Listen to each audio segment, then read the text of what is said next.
An audience with Elminster is never less than memorable. Suppose it's time we dealt with the Hollyphant in the room. You have questions for me? I promise I have answers. Ah. Well, that's a rather long and complicated story. I'm what one might call a wizard prodigy. Who from an early age could not only control the weave, but compose it. Much like a musician or a poet. Such was my skill that it earned me the attention of the mother of magic herself. The Lady of Mysteries. The goddess Mystra. She revealed herself to me and she became my teacher. In time, she became my muse. And later, even my lover. Oh, yes. We enjoyed each other's company. Body, mind, and soul. But even so, I desired more. You see, no matter how powerful a wizard we mortals can become, we never scratch more than the surface of the weave. Mystra keeps us in check. There are boundaries she doesn't let us cross, yet every time I was with her, I stood on the precipice, gazing into the wonders that lay beyond. I sought to cross her boundaries. I tried to convince her. I pouted. I pleaded.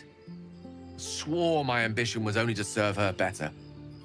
She only smiled and told me to be contented.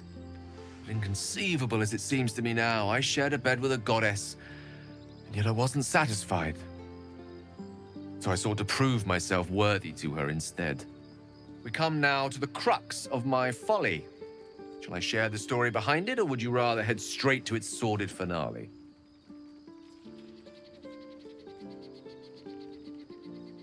Very well. Here goes. Once upon a very long time ago, a mighty lord lived in a tower. A flying tower, to be precise. I'll save his history for another time, but the gist of it is that he sought to usurp the goddess of magic so that he could become a god himself. And he almost managed, but not quite. And his entire empire, Netheril, came crashing down around him as he turned to stone. The magic that was unleashed that day was phenomenal. Roiling like the prime chaos that outdates creation. Even the weave itself could not withstand the onslaught. It fractured, then shattered, and all magic was lost to the mortal realms, until the day Mystra returned. She restored the weave, reuniting all its scattered shards. Or so I thought. Until, in the course of my studies, I learned of a book.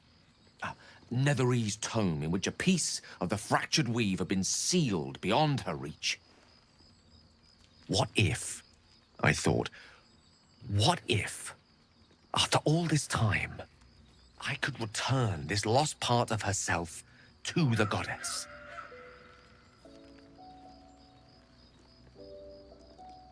You know me. My gestures can never be grand enough.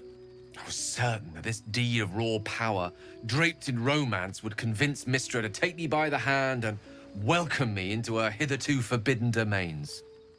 I was mistaken. I obtained the fabled book and took it into my study. As for what happened next... Here. Place your hand over my heart. Let me show you.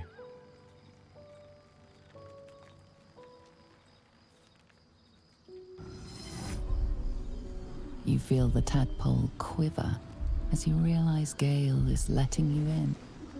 Into the dark. You see through Gale's eyes, staring down the corridors of a dread memory. A book, bound, and suddenly opened.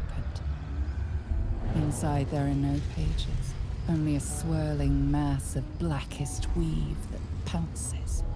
Its teeth, its claws, it's unstoppable as it digs through and becomes part of you. And gods, is it ever hungry.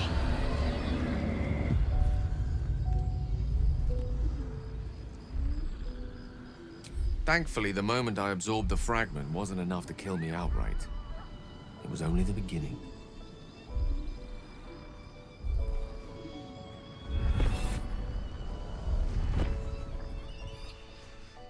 This Netherese blight, this orb, for lack of a better word, is balled up inside my chest.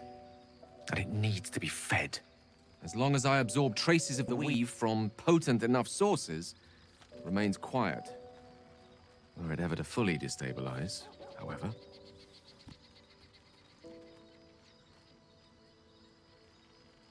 Rather worse, actually.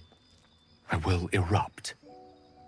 I don't know the exact magnitude of the eruption, but given my studies of Netherese magic, I'd say even a fragment as small as the one I carry, it'd level a city the size of Waterdeep. Fortunately, this need no longer be a concern. Not until I meet the heart of the Absolute, whatever that is.